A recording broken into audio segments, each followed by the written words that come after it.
la ma no ro tu man la da mi chole por point ki go de point da por la ngar mi chole ti kwando la ngar mi chuk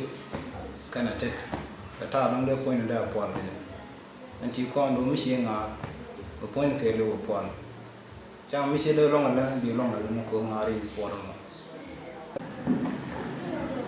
kan yana gwa kurga ne ko ro ta ke ta de ta lo man ngar dien bi ngar wala une ngar training push on and okay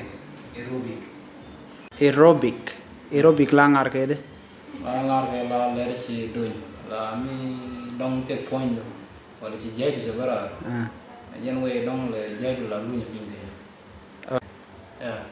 la mo goro bi jay bi decrease la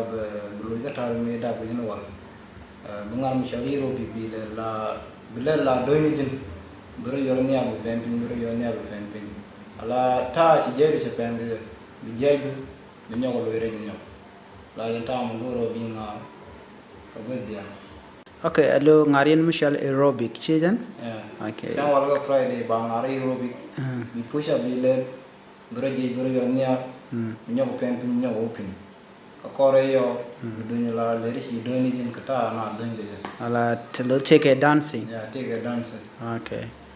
lo benefit no to der ngulel tam mishi aerobic ma mishi nen mishi lat ngum der no ngi pol panye den ke point der tede aerobic ma mishi le tango ni sire ngalon ko le de bara la bera siang de le bara be energy de bara re anyo en jaje dong si bara be nyoko lo yere nyoko la mo la tay dong jim ngate ko jaje dum te tan chang kun na go da shi wo shi de long ba mishi aerobic singa point bo po bi wo be long ba mi ti jaje tan chi wo shi de long chi dong wan chi de long ala